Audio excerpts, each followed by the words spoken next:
तो यार इस वीडियो में मैं आपको बताने वाला हूँ कि आप अपनी बाइक की माइलेज कैसे बढ़ा सकते हो। अगर आपकी बाइक 40 की माइलेज दे रही है तो उसे 60 की कैसे कर सकते हो। तो बहुत सारे भाई बोल रहे थे कि हमारी हॉर्नेट 45 का माइलेज दे रही है, इसे कैसे बढ़ाएं, 40 का माइलेज दे रही है कैसे बढ़ाएं, इतना कम माइलेज क्यों दे रही है बाइक।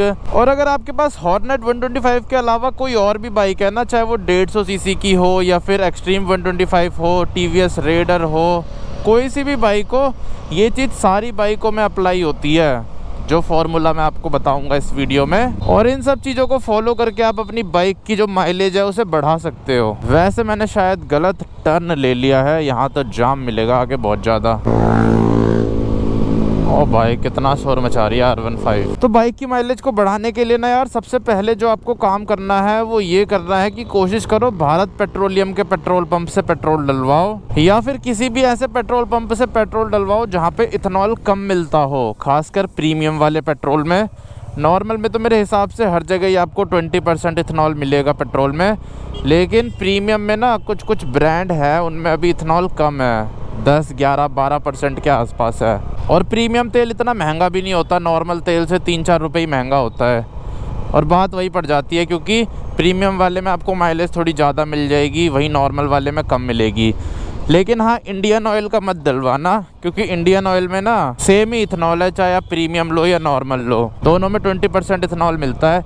लेकिन हाँ, जो उनका XP 100 है उसमें है 0% इथेनॉल, पर वो बहुत महंगा है, 140 या 150 का है 1 लीटर वो भी। वैसे तो ये बाइकें E20 कंप्लाइंट है, पर फिर भी जब सेम प्राइस में आपको कम इथेनॉल वाला तेल मिल रहा है तो फिर वही डलवाना ज़्यादा वैल्यू फॉर मनी है। और मेरे हिसाब से ना फ़र्क पड़ता है यार, चाहे आपकी बाइक E20 कंप्लाइंट क्यों ना हो, अगर इथेनॉल कम होता है ना पेट्रोल में तो ये और ज़्यादा अच्छी चलती है, और ज़्यादा स्मूथ और माइलेज अच्छा देती है। अब हो सकता है ये मेरा वहम हो या फिर हो सकता है ये सच हो, कुछ कह नहीं सकते। और अभी के टाइम पे जो भी गाड़ियाँ मिल रही है ना जो E20 कंप्लाइंट है, उनमें 2 टाइप के होते हैं। एक तो वो गाड़ियाँ हैं जो परफॉर्मेंस के हिसाब से E20 कंप्लाइंट नहीं है, सिर्फ उसके हिसाब से है कि अगर आप इसमें E20 वाला तेल डलाते हो तो कुछ नुकसान नहीं होगा इंजन को। उन्होंने बस क्या किया है, जो पार्ट्स होते हैं ना जिनमें E20 की वजह से जंक लग सकता है, वो डैमेज हो सकते हैं, बस वो पार्ट चेंज करे हैं। वहीं जो दूसरे टाइप के व्हीकल हैं उनमें क्या है, परफॉर्मेंस के हिसाब से भी कंप्लाइंट है वो। उसमें E20 वाले पेट्रोल से माइलेज कम नहीं होगी, परफॉर्मेंस कम नहीं होगी और डैमेज भी नहीं होगा इंजन। पर ये कह नहीं सकते कि कौन सी बाइक कैसी वाली कंप्लाइंट है, तो इसीलिए हो सके तो कम इथेनॉल वाला तेल डलाओ अगर आपको मिल रहा है। लेकिन अगर नहीं मिल रहा तो फिर तो कोई बात नहीं, फिर E20 वाला ही डलवाना पड़ेगा। लेकिन उसमें भी बहुत सारी चीज़ें हैं जिनका ध्यान रख के आप माइलेज बढ़ा सकते हो। तो अभी रेड लाइट है ना, रेड लाइट से स्टार्ट करते हैं। कभी भी आप रेड लाइट पे खड़े होते हो ना तो आपको अपनी बाइक बंद कर देनी है, लेकिन वो भी तब बंद करनी है जब रेड लाइट 30 सेकंड से ज़्यादा की हो। अगर रेड लाइट ऐसे होगी ना 10 सेकंड, 15 सेकंड, 20 सेकंड, तो उसमें अगर आप अपनी बाइक को बंद करते हो तो बंद करने में वो ज़्यादा तेल खाएगी, क्योंकि गाड़ी को जब भी हम स्टार्ट करते हैं ना तो ज़्यादा पेट्रोल लगता है, इसीलिए कोई फ़ायदा नहीं होता उसमें। अगर 10-15 सेकंड की रेड लाइट है, बंद करने से बढ़िया है ऑन ही रखो। लेकिन अगर रेड लाइट ज़्यादा है 30, 40, 50 सेकंड की, तब बंद कर दो, तब आपका थोड़ा तेल बच सकता है। लेकिन 10, 15, 20 सेकंड की लाइट से कोई तेल नहीं बच सकता। दूसरी जो गलती बहुत सारे लोग करते हैं, ये बहुत ज़्यादा कॉमन मिस्टेक है, वो है ये क्लच पे हाथ रखते हैं। तो जब भी आपकी बाइक चलने लग जाती है ना, क्लच से पैर हटा लो, पैर नहीं सॉरी हाथ हटा लो।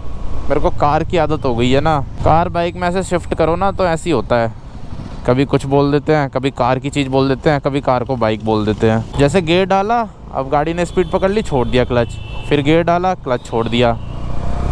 क्लच को एकदम फ्री रखना है, उस पर हाथ नहीं रखना। क्लच छोड़ने के लिए होता है, हाथ रखने के लिए नहीं। पूरी दुनिया क्लच पे हाथ रख के चलती है और ब्रेक पे। ट्रैफिक में रख सकते हो, पर वैसे मुझे नहीं लगता रखना चाहिए किसी को, चाहे कार हो या फिर बाइक। इससे एक तो क्लच प्लेट भी जल्दी फूकती है, ऊपर से गाड़ी माइलेज भी कम देती है। और अगली सबसे मेन चीज़ है, कभी भी आप चलते हो ना ट्रैफिक में, रोड पे, तो ट्रैफिक की स्पीड से चलो।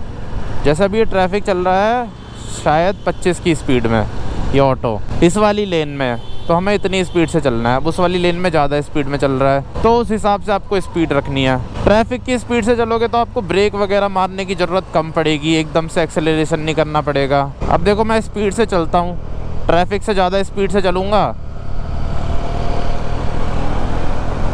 तो मेरे को सडन ब्रेकिंग करनी पड़ेगी, सडन एक्सेलरेशन करना पड़ेगा। अब देखो सब रुक गए, मेरे को सडन ब्रेकिंग करनी पड़ रही है, मतलब ज़्यादा ब्रेक मारनी पड़ रही है। वहीं मैं ट्रैफिक की स्पीड से चलता ना तो ब्रेक मारने की भी ज़रूरत नहीं पड़ती, बस हल्का सा टच करना पड़ता ब्रेक को और गाड़ी रुक जाती। ये मैं वैसे बता रहा हूँ कि अगर आपको माइलेज ज़्यादा निकालनी है, बाकी आपका जैसा मानो वैसे चलाओ। किसी किसी को भगाना ही पसंद होता है तो उसके लिए नहीं है ये सारी चीज़ें। पर ये वीडियो उनके लिए हेल्पफुल हो सकती है, मतलब जो बाइक चलाना सीख रहे हैं, जिन्होंने अभी अभी सीखी है, उन्हें पता नहीं होता चीज़ों का कैसे कैसे क्या करना है। अब देखो ये कारें चल रही है, मैं उनके बराबर की स्पीड में चल रहा हूँ, तो ना मेरे को सडन एक्सेलरेशन करना पड़ेगा ना सडन ब्रेकिंग करनी पड़ेगी। ये देखो प्यार से रुक गई। और अगली चीज़ ये है कि आपको ना अपनी बाइक के आरपीएम को कभी भी 4500 से ऊपर नहीं ले जाना। देखो 4000 पे पहुंची मेरी बाइक, मैंने गियर शिफ्ट कर दिया। 4000 से 4500 आरपीएम में आपको गियर चेंज कर लेना है, ऊपर वाला गियर डाल देना है। अगर आपका डेली का अप डाउन ऐसे है ना कि एकदम ही जाम रहता है, जगह ही नहीं होती गाड़ी चलाने की, फिर तो आप माइलेज नहीं बढ़ा सकते अपनी बाइक की, क्योंकि जाम में यार माइलेज कम होती ही होती है, चाहे कोई कुछ भी कर ले। अब देखो मेरी बाइक 46 की स्पीड में चल रही थी 5 गियर में, आराम से 4000 से नीचे आरपीएम था, गाड़ी पे कोई स्ट्रेस नहीं था, एकदम मस्त मक्खन स्मूथ चल रही थी। वहीं मैं अगर 45 की स्पीड तीसरे गियर में चलाता तो पेट्रोल ज़्यादा लगता, क्योंकि आरपीएम हाई रहता। तीसरे गियर पे आराम से चल सकती है 45 की स्पीड में, लेकिन ये 5वें गियर में भी आराम से चल सकती है 45 की स्पीड में बिना किसी दिक्कत के। चलो यहाँ से तेल डलवा लेते हैं। अब देखो मेरी बाइक भी E20 कंप्लाइंट है, लेकिन मैं यहाँ से डलवाता हूँ भारत पेट्रोलियम से, वो भी प्रीमियम वाला। फुल कर दो ऑटो कट तक।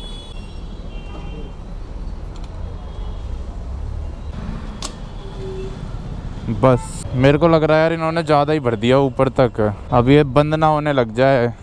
इसमें एक दिक्कत है ना, अगर ज़्यादा तेल ऊपर तक भर देते हैं तो ये बंद होने लग जाती है, मिसिंग मारने लग जाती है, क्योंकि इसके ऊपर कोई सेंसर वेंसर है और इन्होंने भर ही दिया यार ऊपर तक ही। चलो देखते हैं, अब निकालना पड़ेगा वरना तेल 1 लीटर इसमें से। 1 मिनट ट्रिप मीटर कर देता हूँ रीसेट। तो माइलेज बढ़ाने के लिए ना एक आपको ये भी चीज़ हमेशा ध्यान रखनी है, आपकी बाइक में हवा एकदम सही होनी चाहिए, हवा से भी बहुत फ़र्क पड़ता है। और यार जब गाड़ी में टंकी फुल हो जाती है ना तो पावर और कम महसूस होती है, खासकर ये 125 सीसी में 10 किलो 12 किलो वज़न बढ़ जाता है। 1200 रुपये का तेल आया है इसमें, बहुत बड़ी टंकी यार इसकी, बिल्कुल ही तेल नहीं था क्या इसमें। अभी तक तो फ़िलहाल बाइक सही चल रही है, मेरे ख्याल से नहीं होगी अब दिक्कत कोई, होनी होती तो अभी तक पता चल जाता। पर यार फिर भी 1200 रुपये का तेल आ गया इसमें, इतना ज़्यादा कम था क्या इसमें तेल? 1200 तो बहुत ज़्यादा होता है। 1200 का तेल तो मेरी नैनो में नहीं आता। टंकी बड़ी है इसकी, 12 लीटर की टंकी है, सेगमेंट में सबसे बड़ी टंकी मिलती है आपको इसमें हॉर्नेट 125 में। पर यह है कि इसकी टंकी खाली करने में हालत ख़राब हो जाती है, खाली नहीं होती इसकी टंकी, चलाते रहो चलाते रहो चलाते रहो। लेकिन नैनो की टंकी इससे छोटी है पर खाली जल्दी हो जाती है। नैनो की टंकी तो मैं 2-3 दिन में ही खाली कर देता हूँ, लेकिन इसकी टंकी नहीं कर पाऊँगा मैं 2-3 दिन में खाली। हाँ अगर घूमने जाऊँगा तब तो हो जाएगी आराम से, तब भी बहुत ज़्यादा देर में होगी इसकी टंकी। अभी जितना इसमें तेल है ना इतने में ये मसूरी जाके वापस आ जाएगी। अब जैसे ये वाली रेड लाइट लंबी है तो इसमें आप बंद कर सकते हो। और एक और गलती यार जो बहुत लोग करते हैं, वो क्या करते हैं, जब बाइक चलाते हैं ना तो ये वाला पैर ब्रेक पे रखते हैं, जिसकी वजह से ना थोड़ी सी ब्रेक दबी रहती है। कभी आप नोटिस करोगे बहुत सारे बाइकों की ना पीछे की जो बैक लाइट होती है वो जली रहती है हमेशा, ब्रेक मारते हैं जब भी जली रहती है और जब चलते हैं जब भी जली रहती है। तो वो इसलिए जली रहती है क्योंकि वो ब्रेक पे पैर रख के ही रखते हैं, खासकर ये ना पीछे वाली ब्रेक के साथ होता है। तो इसलिए इस चीज़ का भी ध्यान रखना, ब्रेक से थोड़ा सा पैर हटा ही लिया करो, या तो रखा भी करो तो दबा के मत रखा करो, थोड़ा सा लूज छोड़ो ब्रेक को। और जब खाली रोड पे चल रहे हो, नॉर्मल स्पीड में चल रहे हो, तब तो हटा ही दो पैर ब्रेक से, इससे भी गाड़ी की माइलेज कम होती है। ऊपर से ब्रेक शूज़ और घिसते हैं, ब्रेक शूज़ या ब्रेक पैड्स।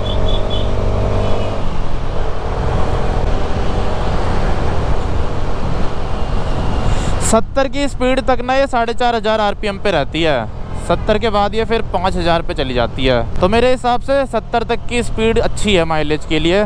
लेकिन ये है कि 80-90 पे भी आपको इतनी बुरी माइलेज नहीं मिलेगी। 70 पे चलोगे ना फिर तो आपको 70 प्लस माइलेज मिल जाएगी, नहीं तो 70 की तो मिलेगी मिलेगी। और वहीं 80-90 चलोगे तो आपको मिलेगी 60 की माइलेज।